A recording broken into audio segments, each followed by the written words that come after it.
I'm Jesse Jackson Jr. Welcome to the Jesse Jackson Jr. Show. My very special guest in this hour is the incomparable Carrie Gordy.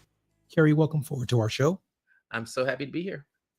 Carrie, we are, as you know, live on KBLA, and Tavis all week has been focusing on the history of Black music. Yep. It's been an amazing month of music artists every day that Tavis highlighted. And I can't think of a better way, beginning on July 1st, to really put a cap on an extraordinary month here at KBLA by having you on as our very special guest. You are working on an amazing project.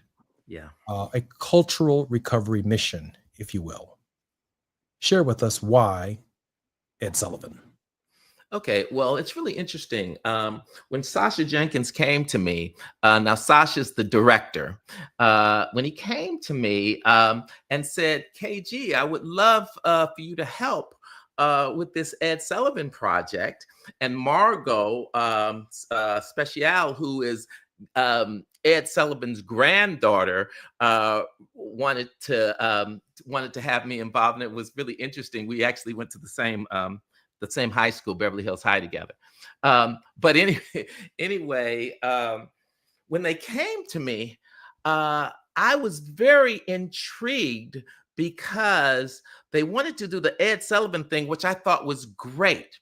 My only thing is I wanted to make sure that if we did it, it was from a urban or Black perspective. And the reason for it being from a Black perspective is because I remember when I was a kid, I would rush home on Sunday nights to make sure that I was able to see Ed Sullivan, because Ed Sullivan was the only place that we got to see people that looked like us with humility and with honor and with respect. Because when Ed Sullivan put them on his television show, he treated them with respect. And so we got to first see the Jackson 5 and Diana Ross. I mean, from my generation, but even before my generation, your father and those people, my father, got to see Satchmo and Sammy Davis Jr. and Cap Calloway and all of those people that were before us. Ed Sullivan invited Black people to a 30 to 50 million audience every week. And that was someplace that Black people got to see that, wait a minute, we can aspire to be more than what we were seeing on TV, which were maids and butlers and yes, sir, boss, and all of that kind of stuff, right? So I thought that I would like to do it. And of course, Sasha is the brainchild behind all of this stuff, right? I would like to do it from the perspective of what it really meant to the urban community, what it meant to the Black community to actually understand everything that Ed Sullivan had to go through, the Ku Klux Klan and losing sponsorships and everything because he would touch a Black hand or because he would put his arm around Joe Louis or shake his hand.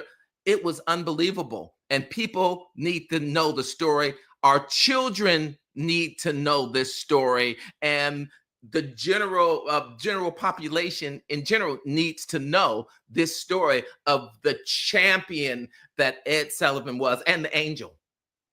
That's in this moment I'm thinking about just how important Sullivan's legacy truly is, because I remember seeing a video one time of Frankie Lyman performing before an all-white audience of young women, and they Yes. didn't quite know how to clap. They Right. didn't quite know how to react. They had heard Frankie Lyman's voice, but they did not know that he was African American, and they were shocked That's when he right. came out on stage and he was moving. But the idea that Ed Sullivan would touch an African American artist's hand, have a conversation with them, treat them with dignity, give them a hug, That's right.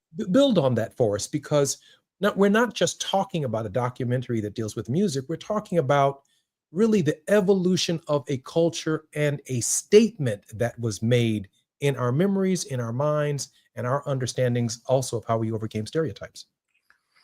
Well, it was it was crazy, because you have to understand at this time in history, uh, the racial divide was thick.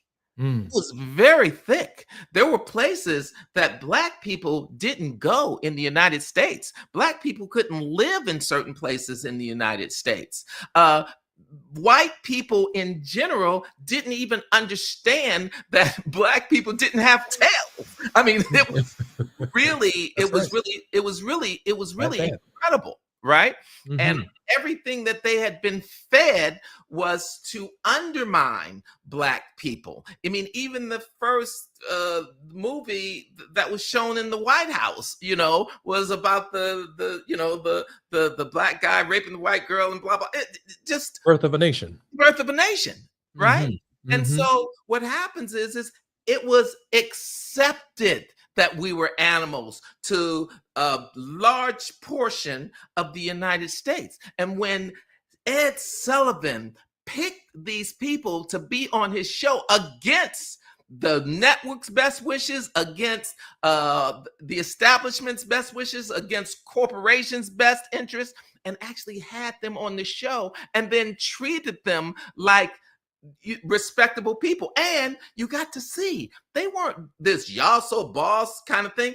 They were intelligent people. They were Mhm. articulate. They were clean cut. And they had to endure the ridiculous racism that was going on. And they had to smile and keep it in. They couldn't be militant about it because that's the thing that would have, gotten them ostracized.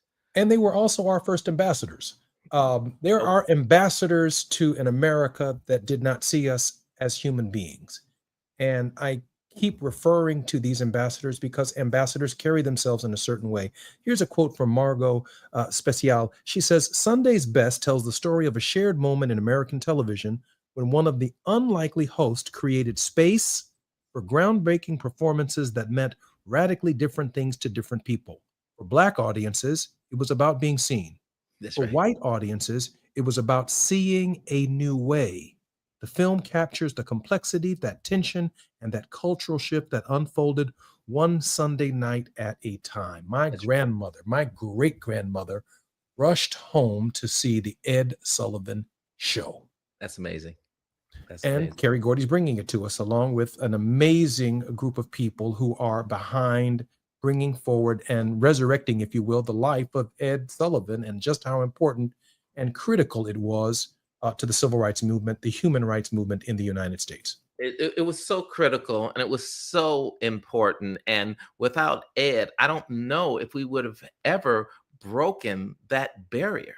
This is the first time that Black people or anybody got to see that we were not only were we humanized, but they got to see how ridiculously talented we really were.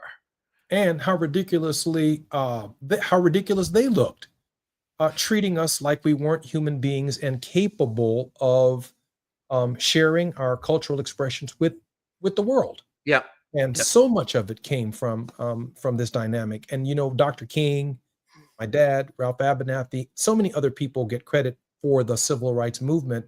But from the Green Book to the Chitlin Circuit, these artists endured humiliation, they Yes. endured denigration, and Yes. yet every night they came out not with their jeans hanging down by their knees, not with a bunch of chains and rings and ostentatious language or foul language.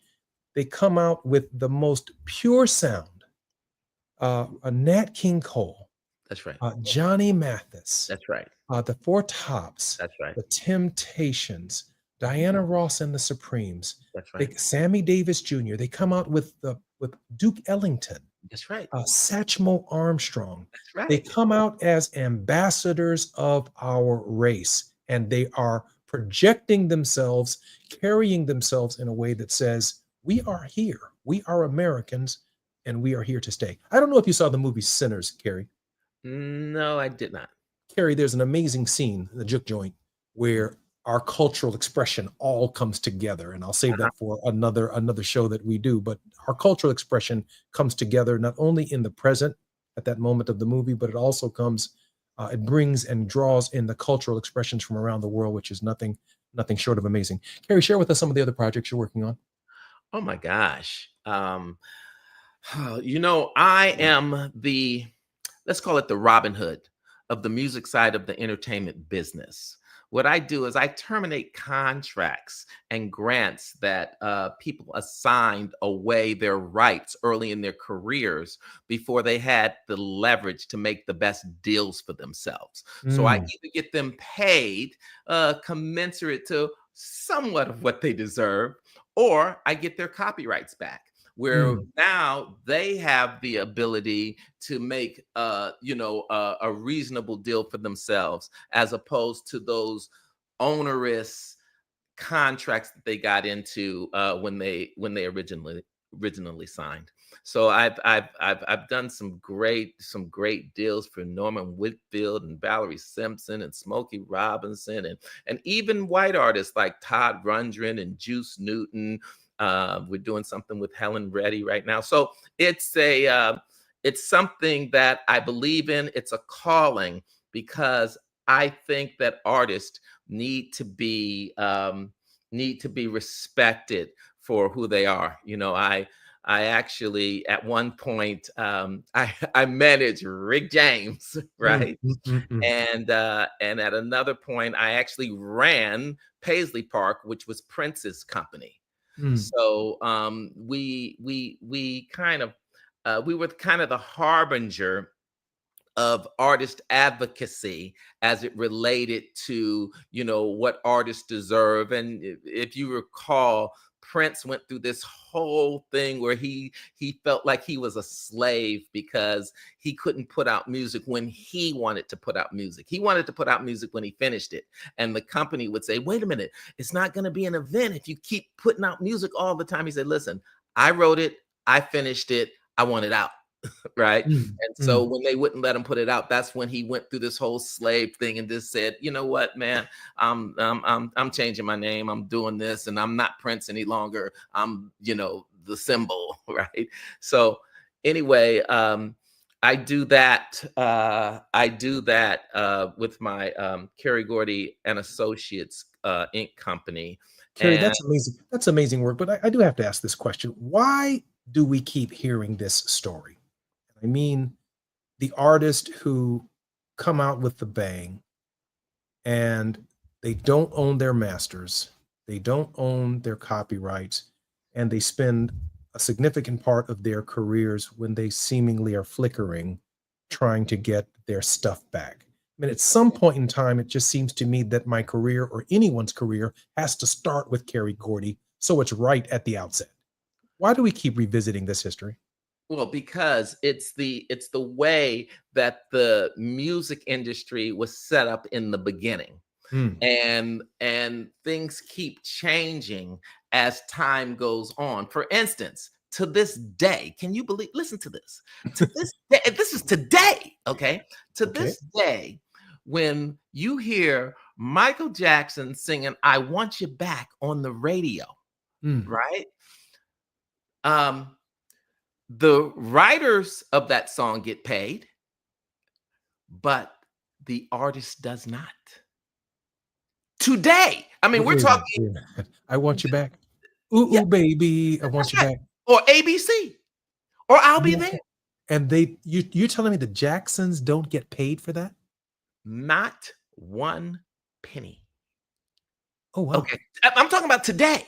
Wow. So my point is that the way that the record business was set up in the beginning was unfair.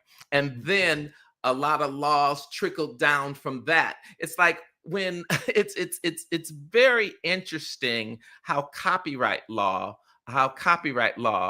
goes.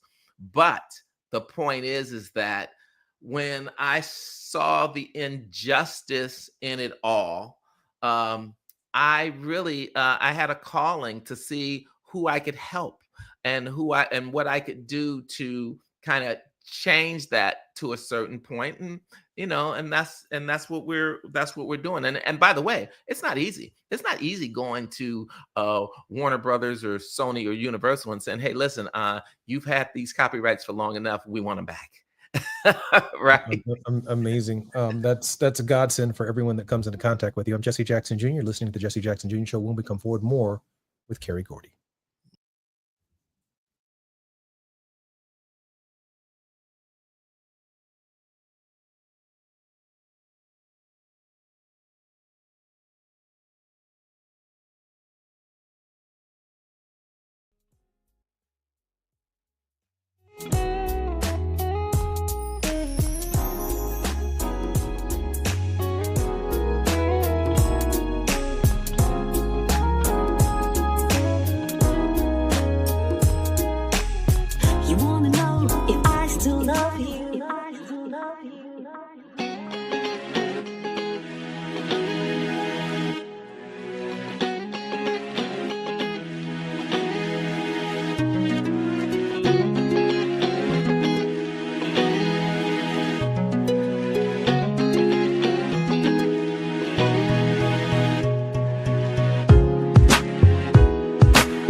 Yes.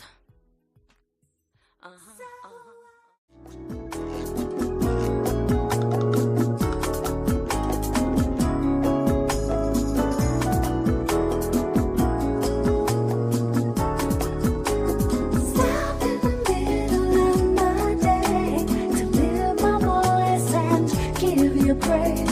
Thank you for every breath I take. Stop and praise. Pray and wait patiently. You give me everything that I need. All I gotta do every day is stop and praise. I am truly amazed by you. Clouds and blue skies, flowers in every hue. If rain falls and birds fly, and fish swim the sea, why do I spend my time worrying about me? Stop in the middle of my day to lift my voice and give you praise. Thank you for every breath I take. Stop and praise. Pray and wait patiently. You give me everything that I need. All I gotta do every day is stop and praise.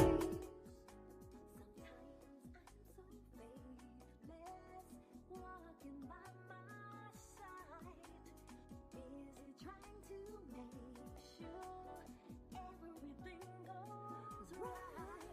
So wrapped up in how I feel, I haven't sought your will, but it's time for me to stop and tell you how I feel. Stop in the middle of my day to lift my voice and give you praise.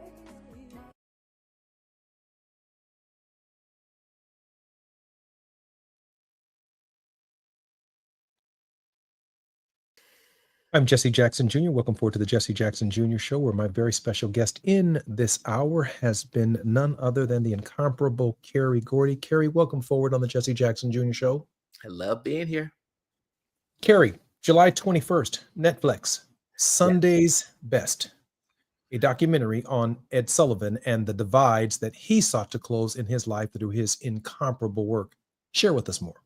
Well, first of all, if you're going to get something on TV, the 800-pound gorilla in the room is Netflix. So the fact of the matter is we were very excited when Netflix decided to pick us up to actually debut us on the 21st of July, which is coming up pretty quick, right? And it's very important that our Black people know of this documentary and know to support it and to check it out, because it's really something that every Black person needs to know. This is a story that has been never told, that I know of in the whole history of the world, and it's so important. It's so important. So important. Ed Sullivan reigned as TV's kingmaker. Through his most significant legacy is largely unknown, a radical dedication to diversity and representation that would break open the conversation about race in America, featuring some of the best musical performances in history. This is the definitive story of busting TV's color barrier. The Ed Sullivan Show was the most watched program in America, where Ed Sullivan turned out coming acts like Elvis, the Beatles into cultural phenoms overnight. But above heralding new stars, his show sent an important, unspoken, radical message of integration in the midst of Jim Crow era segregation that went far beyond entertainment, challenging the nation to do the same. Sunday Best traces the rise of the greatest names in music through the barrier-breaking host that introduced them to the world, featuring some of the rarest, first ever TV performances from artists like Stevie Wonder, The Supremes, James Brown, the Jackson 5, Nat King Cole, and more. Breaming with edge, energy, and exuberant soundtrack, Sunday Best sheds new light on one of the most transformative periods in television history and the show that changed the sound of America forever. July 21st, premiering on Netflix. That's right. Tune And into I want, Netflix on July 21st. excuse me. I said tune into Netflix on July 21st. You got that right. July 21st is a big day for us. We want to have a big day that day. But the one thing that I want to be very clear on is that it's called Sunday Best. And the Mm. reason that is because Sullivan's name is not in the in the title of it, and I don't want Mm. people to miss it because they didn't see Sullivan's name in there. So it's kind of important. And uh Mhm. for the new generation, it's like they need to know the history of how this all came about, because it would not be uh the same today had there not been an Ed Sullivan. And there was another thing. It felt like without the black entertainers, his show would not have been a hit. He would have had a very hard time going about getting talent and doing everything. They were very helpful. Blacks were very helpful to the show.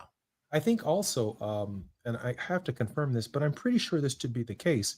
Ed Sullivan is also a turning point, and I mean a favorable turning point in Black Jewish relations.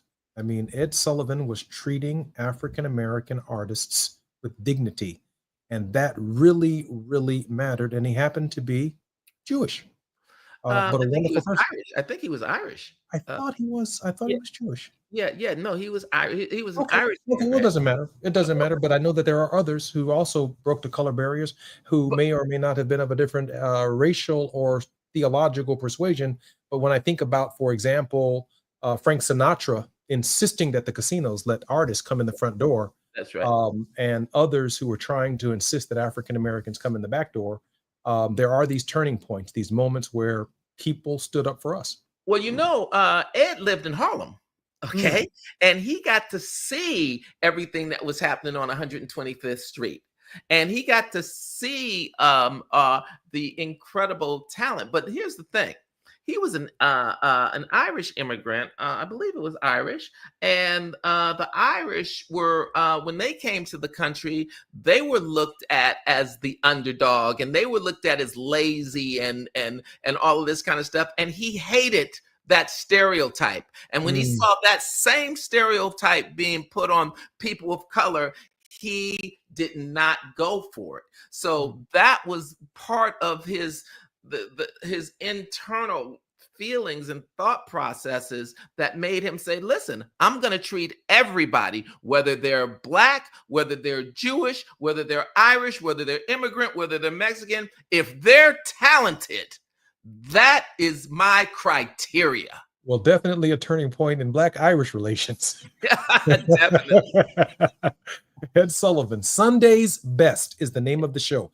Ed Sullivan's name will not be mentioned in the title, but the extraordinary life, the work, the commitment, the dedication of Ed Sullivan is documented in this great show premiering on Netflix on July 21st. That's Sunday Best on July 21st. Carrie, any other projects that you're working on? Oh, we're doing quite a few projects. We have a couple of I have an AI twin that I've put together that is amazing, and we will give students the ability to ask any question as it relates to the music side of the entertainment business Wow. and be able to get the correct answer from my perspective of everything that I've seen. And, I've had the opportunity I've had a unique opportunity. I have to tell you, my life has been amazing, almost an embarrassment of riches. It's been amazing. I've had a chance to obviously befriend Michael Jackson and James Brown and Aretha Franklin, the people that weren't even at Motown, and of course, produced the Temptations and the Four Tops, and managed Rick James, and run Prince's company, and run the urban division of Warner Brothers. I mean, my life has been so incredibly fortunate, and the universe, God has totally blessed my life from the beginning. I came home from the hospital to that house that everybody knows is Hitsville in Detroit. My mother found it as a photography studio, and she said this would be a great place. So we had our apartment was at the top of the top floor. The middle floor was the offices, and the basement were the studios. Mm, mm, mm. So What I got to see everybody come in nothing, as nothing, as nobody, and walk out 5, 10 years later as the biggest stars in the world. mm, mm. So the conveyor belt that my father put in, with the you're starting with the A&R, going through the marketing, through the finance, through the business affairs, through the sales, distribution, and collections. He put that foundation together for everybody. So what they had to do was focus on their talent. So I have to say, I've had a unique perspective, and it took me all the way into where I'm doing these movies, these documentaries. I did the Biz Markie documentary last year, and the year before that, I did the Rick James documentary, and both of them I've done with Sasha Jenkins, who is the director of the Ed Sullivan doc, and of course, this guy is just he was just so amazing. And unfortunately, literally 2 weeks ago, he passed. He Sorry to hear that. passed before even having a chance to see what the outcome of what's going to happen through Netflix with his amazing Ed Sullivan documentary. I'm Jesse Jackson Jr., listening to the Jesse Jackson Jr. Show. When we come forward, more with Kerry Gordy.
I'm Jesse Jackson Jr. Welcome forward to the Jesse Jackson Jr. Show. Our very special guest in this hour has been none other than Carrie Gordy, whose documentary Sunday Best premieres on Netflix on July 21st. We're going to tune in heavily. We'll be promoting that from now until July 21st, Sunday Best. We're going to be looking at the rise of the greatest names in music through the barrier-breaking hosts that introduced them to the world, featuring some of the rarest first ever TV performances of artists like Stevie Wonder, The Supremes, James Brown, the Jackson 5, Nat King Cole, and many, many more. Carrie, welcome forward to the Jesse Jackson Jr. Show. Happy to be here. Carrie, let me tell you something. As I think about the July 4ths, and I've lived through about 60 of them, Right. 60 years old, right? So much of the Ed Sullivan documentary and the music that it covers was the soundtrack of our lives. I mean, there's a new Yes. soundtrack for my children, but this is the soundtrack of our lives that you have been entrusted with. What does that feel like? Well, first of all, I feel absolutely privileged. It's really funny. I happen to feel like, Jesse, I feel like me and you literally lived in the best time in the world history to live. Mm, We started, where it was, there was segregation and the whole thing, and the world was, a little crazier, coming out of World War II and all of this kind of stuff. But we actually lived in what I think was a very peaceful time, and Black people started to get respect during the time that we were living, and we got to see, the Oprahs and the Bill Cosbys and people who actually uplifted the Black consciousness of America and the world. And then we got to see the Temptations and the Jackson 5 and Earth, Wind and Fire, and just be able to be the biggest stars in the world, right? And mm, so I love where we're at and what I've been entrusted to do with this, with this music. It's very important for the young people to know where it came from. Also, I also wanted to mention that I have a play here in Los Angeles that's been selling out crazy at the Kirk Douglas Theater called 44. And it's mm. the story of Obama's administration told by Joe Biden's warped sense of what he remembers it as to be. So people think that it was uh, uh, that it was his wife that was in love with him, but it was actually Joe that was in love with Barack. Tell us more about the play. So you're saying that 44 is at the Douglas Theater in Los Oh, no, Angeles. it's sold out, and it actually, out of the 21 years of the whole Kirk Douglas Theater, it's the #1 grossing show that's ever been there. It's going to be in Chicago soon. And I'll give you, when next time I come on, I'll give you more. But what I wanted to do was I wanted to make sure that we went off talking about what's going on the 21st On of Netflix, on Netflix with Sunday Best. Best, and I just wanted to speak on how important this project is. And I wanted to also give it up to Sasha Jenkins, who poured his life into this. And this is an homage to him and to he and his legacy. Carrie, you've obviously seen the documentary and the film Yes. in ways that Sasha obviously didn't. What are your expectations, and what do you think its lasting legacy and impact will be? We have about 4 minutes. What will be the impact of this film in the contemporary dialogue where we see so much rapid change that almost mocks our culture? Well, I don't know. I think that if the young people get an appreciation Mm, for where it came from, I think that will help with regard to how they think about the future, even the songs and the movies and the and things that they come up with. I think will be much more helpful to society. I mean, it's very important that they know where we came from, because I mean, they don't know what your father went through with the civil rights movement. You know, they don't know the stuff that my father, Barry Gordy, and Al Bell did to make sure that Push was funded, that Martin Luther King was funded. They don't know what these black entrepreneurs had to go through. They just think that we're here because we're here. We're here because of people like Ed Sullivan that actually said, you know what?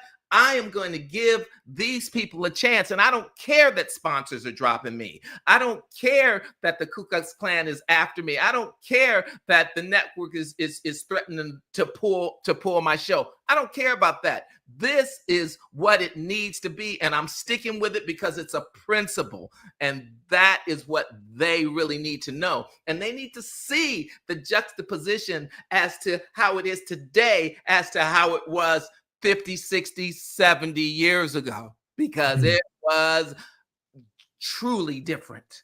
mm, mm. I find that I mean, I find that moving because so much of what we talk about here on our show is history and the importance of the history. And when I think about the various phases of our history, there is there is a soundtrack to our lives. And that music does matter because it reminds us of where we were. It's the therapy of how we as African Americans dealt with some of the challenges of our existential existence within the United States, and how we celebrated, how we spent time together, how we danced, how we sang, what came across at that time, AM and FM radio, the little boxes that we had, the little headphones that we wore. It was the buy that tied us all together, the music of our lives. And then there are these heroes who broke through to deliver to us the messages and the Absolutely. sound. And I am confident that Sunday Best is heading for major international acclaim. But Netflix on July 21st is where we have to do our part. We That's have to right. tune in to Netflix and make this one of the grandest entrees of a Netflix documentary in the history of Netflix documentaries. To learn more about ourselves, to learn more about our people, to learn more about everything that we have accomplished in song. Kerry Gordy, thank you for being on the Jesse Jackson Jr. Show. And Delirio Films, Mass Appeal, Sofa, Sasha Jenkins, Raphael Marmar, and Margot Special, who is Ed Sullivan's granddaughter, will love you. The We can't 15th, wait. I mean the 21st of Of July. July. Kerry, thank you very much for being on the Jesse Jackson Jr. Show. I love being here, and I can't wait to come back on the 18th. Our show is yours. Look forward to it. Okay, I You're will listening to you're listening to Tenacious Tuesdays on the Jesse Jackson Jr. Show. When we come forward, attorney Barbara Arnwine is going to help us dissect that big, beautiful bill on Capitol Hill. What's in it, what's out of it, and the ramifications for millions of people around the United States as these programs are cut. I'm Jesse Jackson Jr. When we come forward, we want to thank once again Kerry Gordy for joining us in the first hour.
may feel I haven't sought your will, but it's time for me to stop and tell you how I feel. Stop in the middle of my day to hear my voice and give you praise.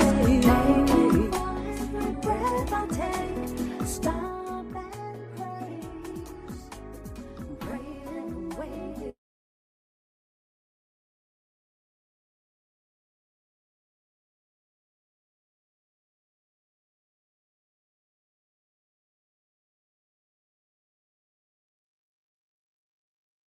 I'm Jesse Jackson Jr. Welcome forward to the Jesse Jackson Jr. Show. And it is Tenacious Tuesdays on the grind with attorney Barbara Arnwine. Barbara Arnwine is the president and founder of the Transformative Justice Coalition, internationally renowned for contributions on critical justice issues, including the passage of the landmark Civil Rights Act of 1991, the 2006 reauthorization and provisions of the Voting Rights Act. Currently, she also serves as co-chair and facilitator of the National Commission for Voter Justice, the Millennial Vote Matters convenings, and the Voting Rights Alliance. She was the head of the Lawyers Committee for the Civil Rights Under Law from February 1989 to 2015 and holds the honorific title of President Emeritus. Barbara Arnwine, welcome forward to Tenacious Tuesdays. Thank you for having me. It's an honor to be here. Thank you. Barbara, we've got an amazing hour planned as we rely largely upon you to help us dissect this big, beautiful bill and what its consequences are. Now, we have about 5 minutes left in this segment. Of course, our larger segment is on the other side. But Barbara, what is it that's in this bill and why should we be of grave concern? We should really be worried for a number of different kinds of people.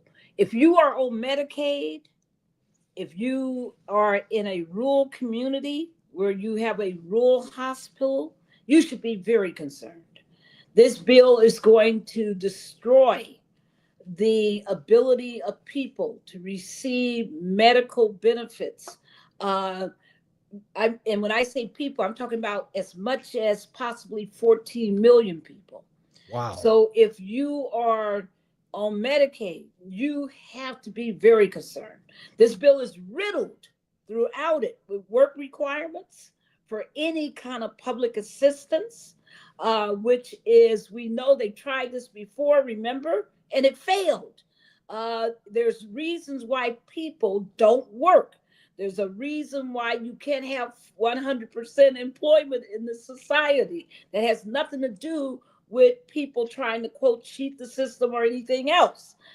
There's also really ugly cuts to SNAP, to food security.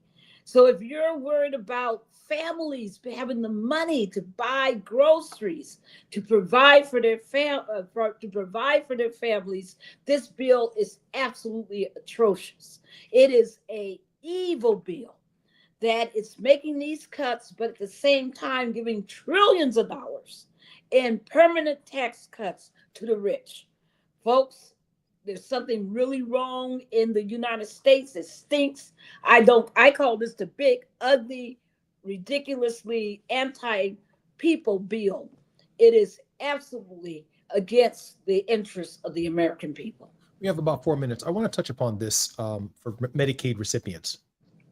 It is nearly impossible to get a cardiac surgery in the United States if you're indigent and it's not subsidized by Medicaid.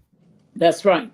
It's impossible if you have gangrene in your toes or some other ailment that requires an amputation to get that amputation without Medicaid, because you'll find yourself in a surgical suite with one physician, maybe two surgeons, even more assistants. That is a very, very expensive procedure. It is impossible to be indigent and to have an organ transplant without Medicaid reimbursement to the hospital or to the facility that provides the transplant. Critical care units for gunshot wounds for the indigent require reimbursements from Medicaid in order for the hospital staff to provide most critical, necessary, including but not limited to ambulatory services.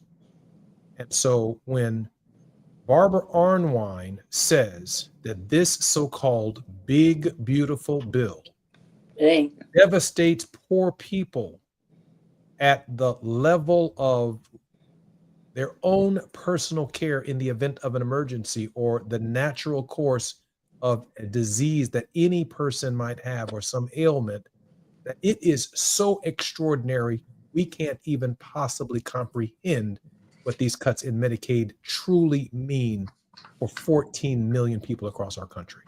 Barbara? Well, it's really bad. The other thing that you got to remember is the high percentage of Americans who use Medicaid for pregnancy, to deliver a baby.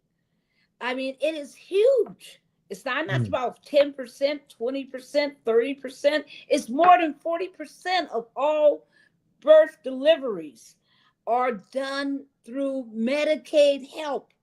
So, what you're going to do about people trying to just have children and giving birth? And let's be very clear about this. Black maternal health, black maternal mortality is already at epidemic proportions. Who do you think this is going to hurt? It's going to do major damage to black women. Hear me, folks. They talking about they want people to have babies. This is all about that white replacement theory. They don't want black women to have babies. They don't want Latino women to have babies, Native American women to have babies. They're talking about white women. And when they are making these Medicaid cuts, that's going to hurt are the actual survival, the actual not just help, but the actual ability to be alive for black women who are trying to have a child. This is absolutely serious. We need to be paying attention to it. And I think people really got to understand that already in rural America, people are dying because they can't get to hospitals. This is going to eliminate more rural hospitals, make it very difficult for people to get service. But one thing I've been saying, Reverend Jesse Jackson Jr., I've been saying it from day one, they want people to die. mm, And mm. that's what we keep forgetting. This is not accidental. This is not something that's an unforeseen consequence. They want people to die in our society. They I'm want to Jesse reduce Jackson this Jr. population. I'm Jesse Jackson Jr., listening to Barbara Arnwine. She's been sharing us with where the money was. And when we come forward, we're going to talk about where the money is going, the tax money. Yes. Jackson Jr., when we come forward, you're listening to the Jesse Jackson Jr. Show, Tenacious Tuesdays with Barbara Arnwine, when we come forward.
I'm Jesse Jackson Jr. Welcome forward to Tenacious Tuesdays with Barbara Arnwine. We are on the grind with Barbara Arnwine. Barbara, I'm trying to figure out where this money is going. I mean, that's a rhetorical question. Why does Elon Musk, Jeff Bezos, or Mark Zuckerberg need any more money? And why is it coming at the expense of poor people's basic health benefits? Well, we saw some of that, right? I mean, right now, everybody knows as we're having this show that there's a big feud going on, quote, a big feud going on between Musk and Trump, where Musk is once again saying you're blowing the debt ceiling out of proportion with all these tax cuts and with all of these well they actually are mad. I mean, he's not our friend on this because he actually would like to see Medicaid and everything else cut more than what Mm, they've done. But what he is bless you. saying is that he wants to make sure that he's worried that this bill, didn't actually cut more programs, but they all are united in wanting more tax cuts for the rich, and so that's where the real problem is in this bill.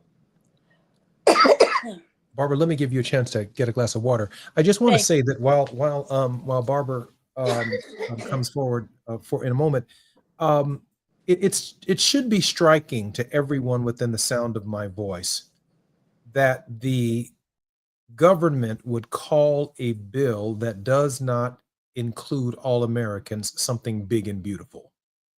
You have to see this as a marketing campaign. You have to see this as Donald Trump, who titled the bill, the big, beautiful bill, as a master salesman to have people voting against and supporting against their own interests.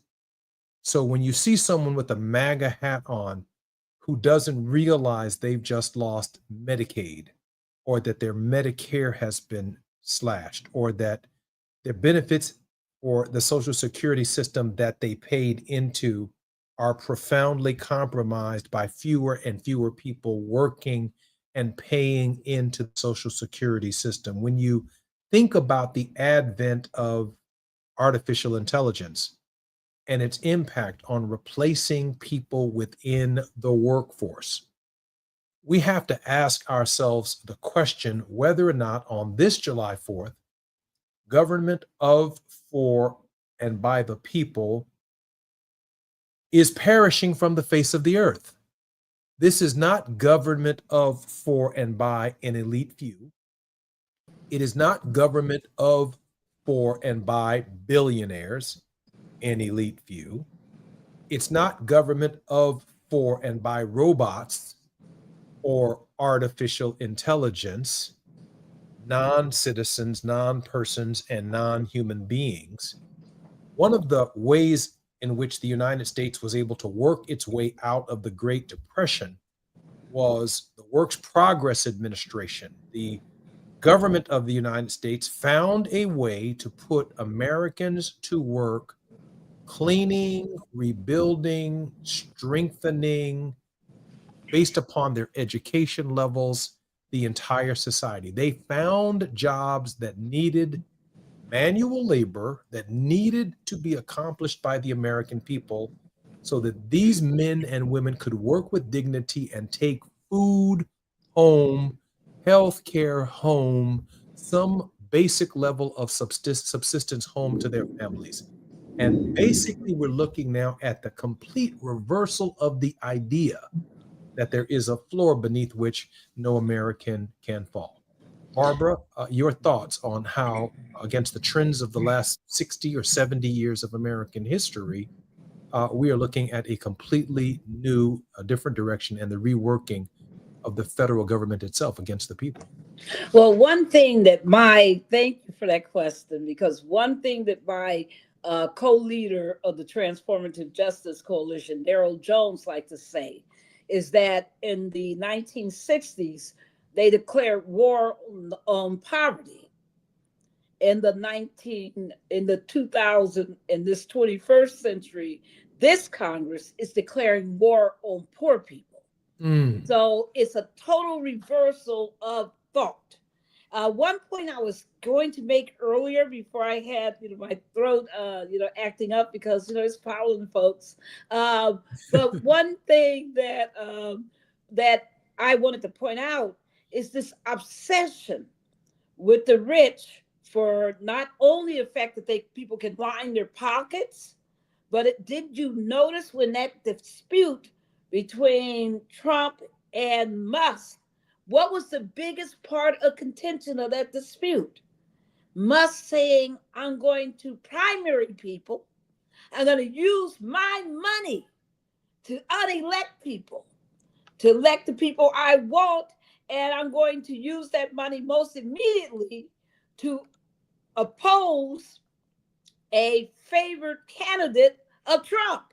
Mm. And so this is people, this is the problem with our allowing money in elections.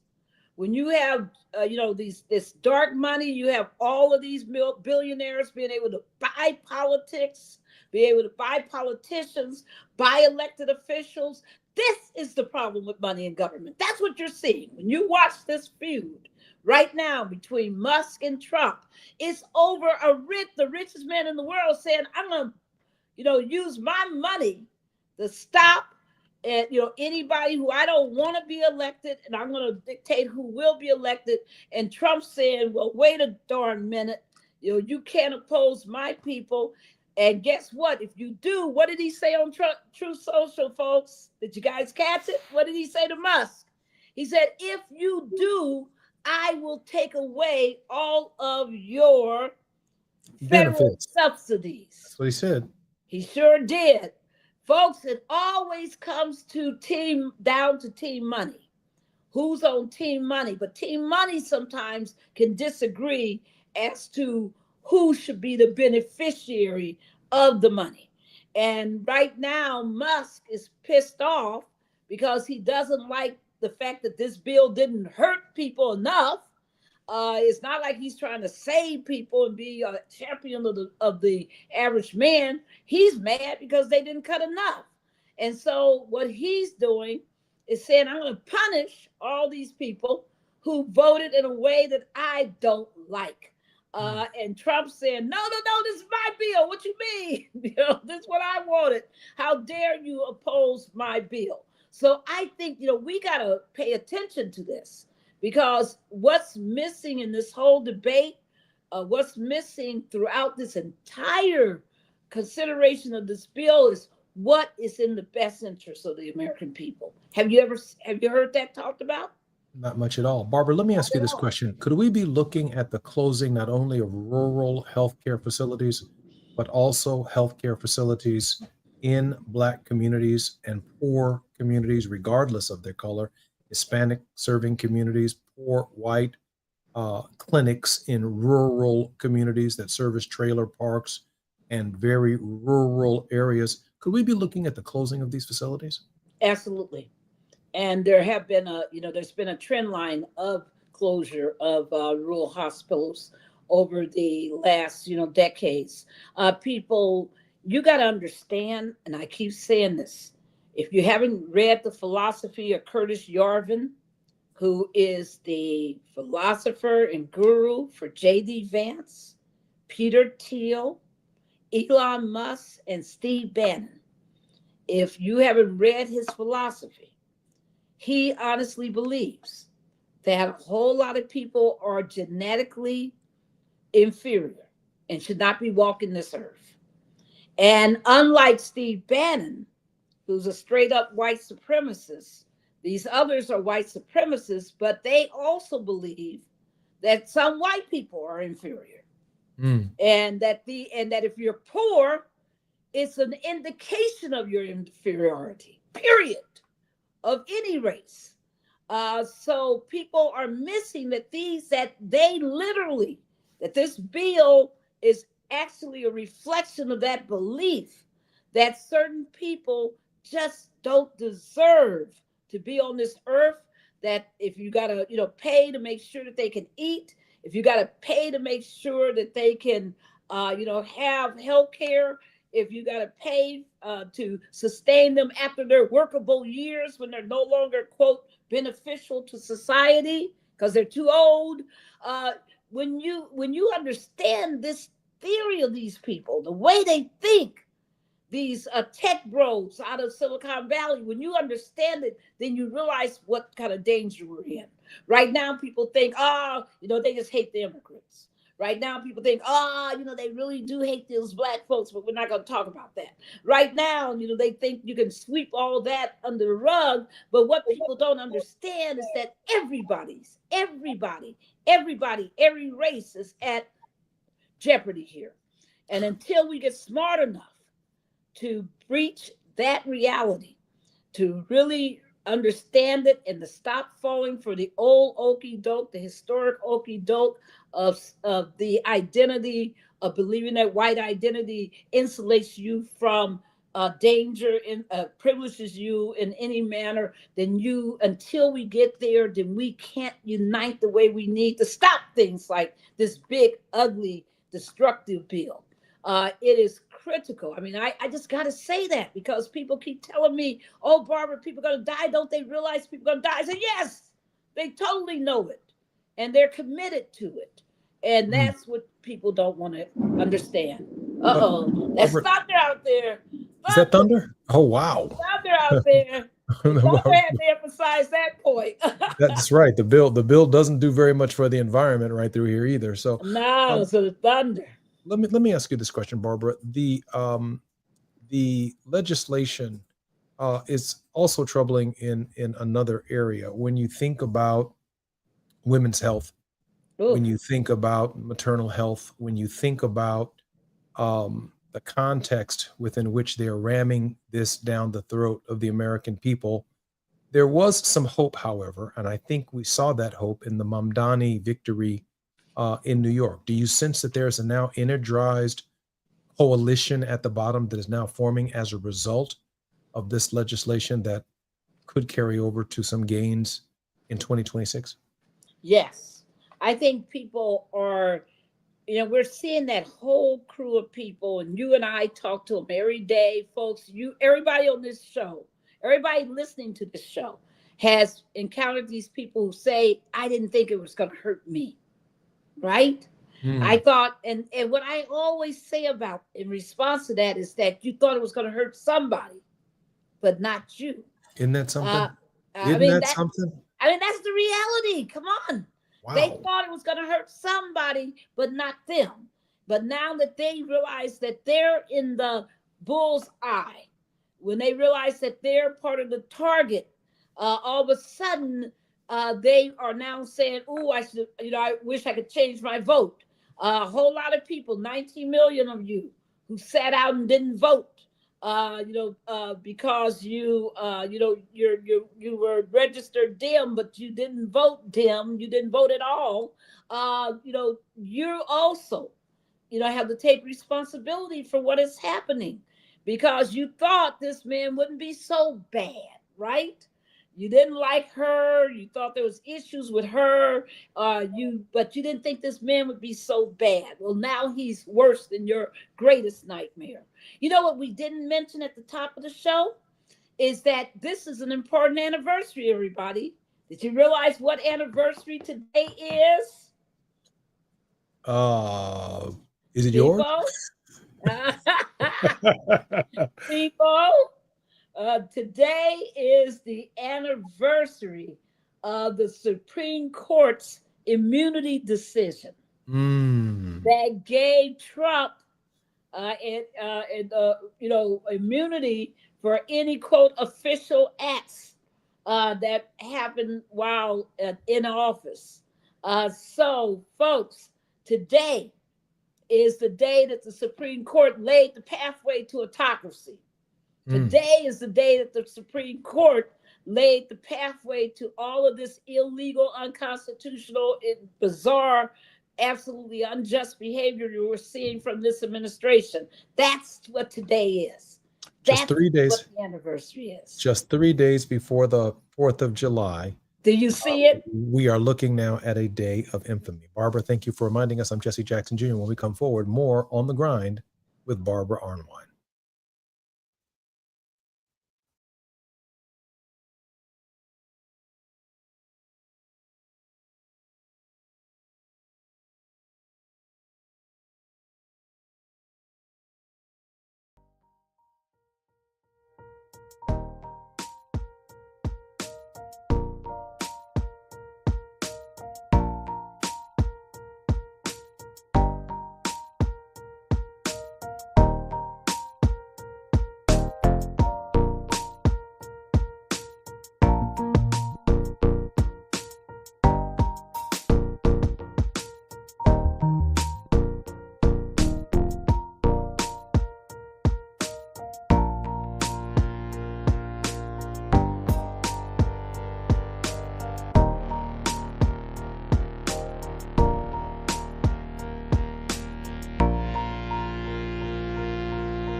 Stop in the middle of my day to lift my voice and give you praise.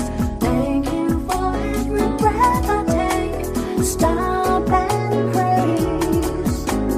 Pray and wait patiently. You give me everything that I need. All I gotta do every day is stop and praise. I am truly amazed by you. Clouds and blue skies, flowers in every hue. If rain falls and birds fly and fish swim the sea, why do I spend my time worrying about me? Stop in the middle of my day to lift my voice and give you praise. Thank you for every breath I take. Stop and praise. Pray and wait patiently. You give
I'm Jesse Jackson Jr., listening to Tenacious Tuesdays on the Jesse Jackson Jr. Show, On the Grind with Barbara Arnwine, who is the president and founder of the Transformative Justice Coalition, and internationally renowned for contributions on critical justice issues, including the passage of the landmark Civil Rights Act of 1991 and the 2006 reauthorization of provisions of the Voting Rights Act. Ms. Arnwine launched Igniting Change with Barbara Arnwine in March 2015 on Radio 1's WOL 1450 AM. The hour-long show, which airs on Tuesdays from 12 to 1 p.m. EST, provides provocative and empowering information and discussion designed to ignite change and inspire action in achieving racial justice, social justice, and equality. And on Tuesday afternoons, she is with me. Barbara, I'm looking forward to the Jesse Jackson Jr. Show. She is the busiest woman in radio. Well, thank you for having me on. People have been writing me during Oh, this fantastic. break Oh, about our fantastic. show. Oh, fantastic. And they have Barbara, questions for us. let me ask believe you. it or not. You said they have questions for us? Yes. Oh, go right ahead. One of the questions that I saw was they want to know, what can people do? They're, the people who know that they're on Medicaid, Mm, who are sitting there knowing that they depend on SNAP. They're saying, what can people do? mm. How do we help them to make sure they don't suffer so badly? And I'm sure people writing, they have an interest in this. I've gotten calls, and I've gotten calls from people who are concerned about TANF, transitional assistance for needy families. I mean, this Yeah, is so devastating. It's without a staff or without an office, it's impossible to answer every question. But Barbara, what can exactly. we do? What can we do? I was just sitting here thinking about it, one thing I hope everybody is prepared to do. Now, this is the minimal thing you can do is say, take your hand, go to whatever calendar you have, and mark your next opportunity to vote. Mm, For those of you in Virginia, those of you in New Jersey, you get to vote uh, this November for your state legislators because the states are going to have to decide what they can do in light of these cuts. Some of these cuts were because states wanted them. Some of mm, these cuts are because your legislators wanted them. It's time for you to make sure that you note on your calendar that big old November 4th that you're going to vote this year. That if you sat down and you didn't vote in 2024, it's okay. Vote now. If mm, you voted, in a way now that you regret, vote now mm, because it's the start. Next year is the midterms. The mm, midterms is when you can get rid of this Congress that thinks that its duty is to the rich and not to the people. Because there's nothing good. You know what I was just reading while we were on break is that we got to understand the reason why we have this Medicaid cut problem is because they want to give tax cuts to Medicaid. Get ready, folks. Not recipients, but providers. mm, Those are the big companies, y'all. The big mm, health industry companies. That's who they're trying to benefit by giving them cuts. That's and who when you give cuts to providers, who do you hurt? You hurt the rural hospitals because it's the taxes it's those shared taxes that help support them. So when you decide that your priority is not the hospitals, but your priority and the people, but your priority are the providers, that's where this whole thing comes from. So people, we got to be so clear that if they're not for us, then we can't be for them. You got to be clear every opportunity you can raise your voice to your senator, to your congressperson. You got to tell them, do your job on behalf of the people. If you can't, you're out. You got to do that. I mean, you can't just be silent. You can't be acquiescent. You can't say, well, it's a done deal. It's all over. You got to fight and fight and fight.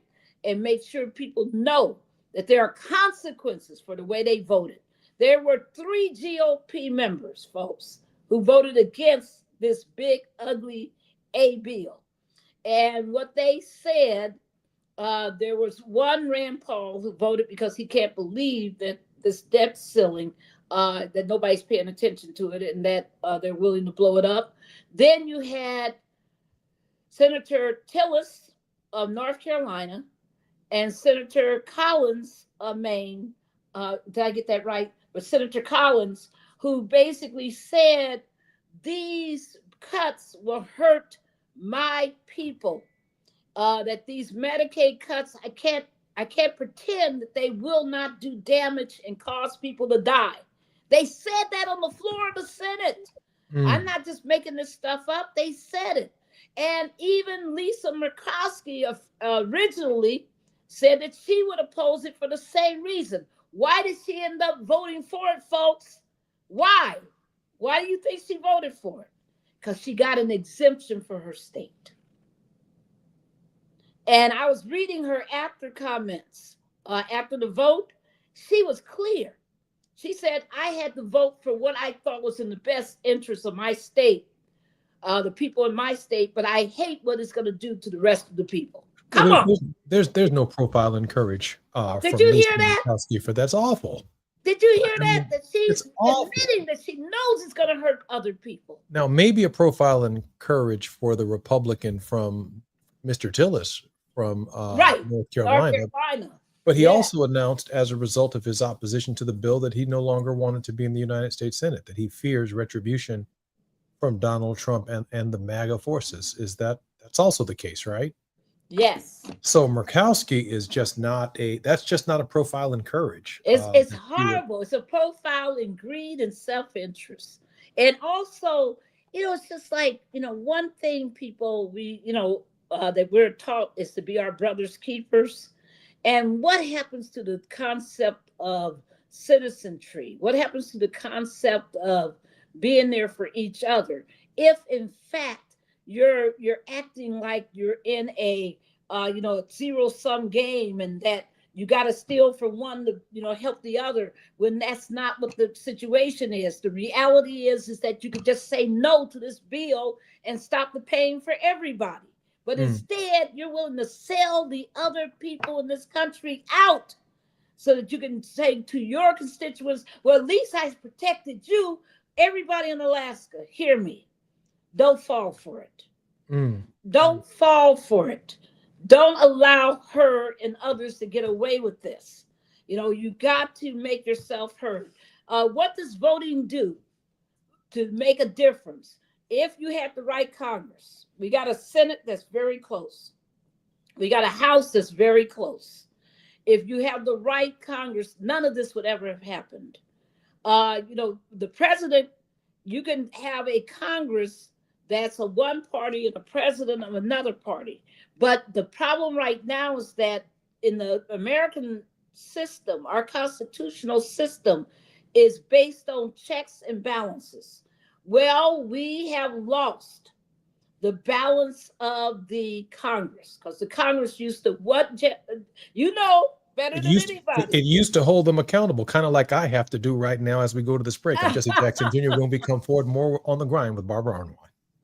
Okay.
I'm Jesse Jackson Jr. Welcome forward to the Jesse Jackson Jr. Show. In on this tenacious Tuesday, our very special guest on the grind is Barbara Arnwine. Barbara, welcome forward to the Jesse Jackson Jr. Show. Very happy to be here.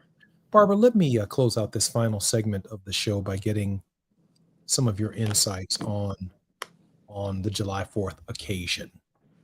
As you know, from July or August, if you will, of 1619, when 19 odd Africans arrived in Virginia, from that moment to July 4th, 1776, I count 156 July 4ths. Not that they had the same currency, because there was no Declaration of Independence until July 4th, 1776.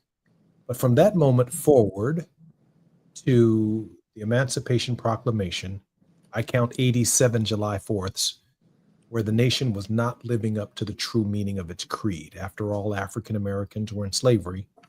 And it would be 89 July 4ths, if we include Juneteenth in that African Americans remained in slavery, an even longer number, by about 6 months before the 13th Amendment is added to the Constitution of the United States. When you reflect upon where we are today, where the human liberty system is today, stony the road we trod, bitter the chastening rod, felt in the days when hope unborn had died. I'm wondering what your reflection is on this July 4th when you think about the system of slavery, you think about the Civil War, you think about first Reconstruction, you think about the Redeemers at the end of first Reconstruction, you think about the Jim Crow era, and if we can ascribe a certain date to the beginning of second Reconstruction, Brown versus the Board of Education forward through the Civil Rights era, certainly your reflection has to see essentially what Frederick Douglass saw in 1852, something terribly hypocritical about what we're witnessing in Washington today. Barbara Arnwine. Well, it's worse, right? I Mm, mean, one thing I always teach is that racism and fascism are fraternal twins.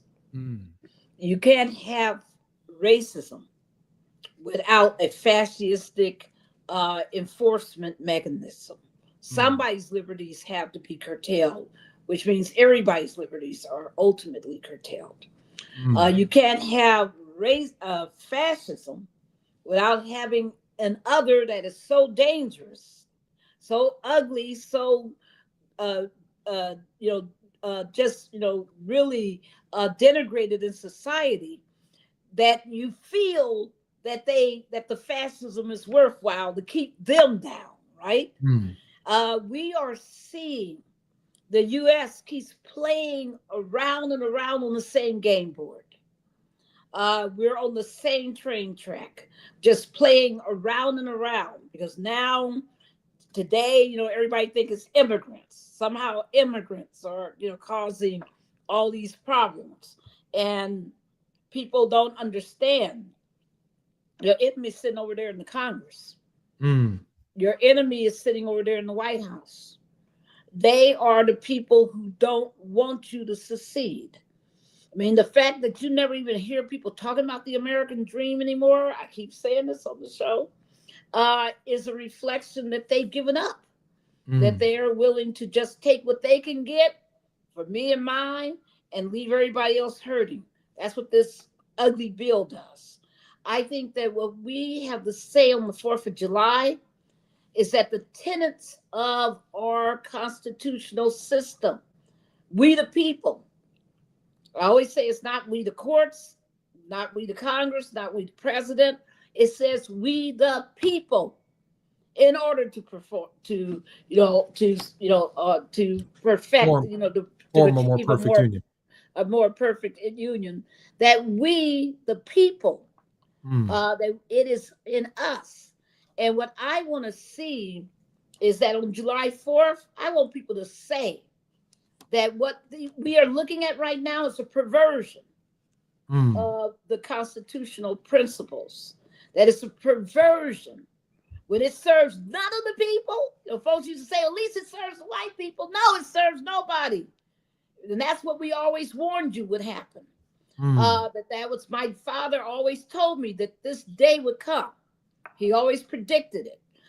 So this is not the denouement of what happens when you fail to understand that you got to protect all the people so that everybody can have rights. So in this moment, I hope people will rise on the 4th, that they will look at this system, they will look at this government, they will look at this executive, this judiciary, and they will say, we must have better. We deserve better. We're entitled to better. We're owed better. That's what was envisioned.